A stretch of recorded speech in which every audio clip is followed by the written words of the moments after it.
Негізінде көшу, бір жаққа көшу деген менің ойымда жоқ. Осы жерде мен тағы да айта кетейін, қазақ бауырларым бар, достарым бар. Мен қимаймын, осы жерден кету қимаймын мен негізінде. Енді білмеймін, осы жерде бала-шағам осы жерде садикке барып жатыр, мектепке барып жатыр. Ол қыздарым қазақша сөйлейді. Енді былай айтқанда Россияға баяғы 2003-те мектепті бітірдім, 2004-2005 әкеммен бірге Россияға рейске барып жүрдік.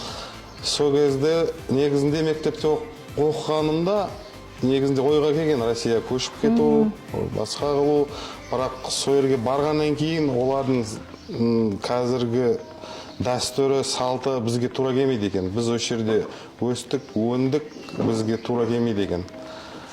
Содан кейін өзім шешім қабылдадым, осы жерден көшпеймін, осы жерде тұрамын, осы жерде өнем.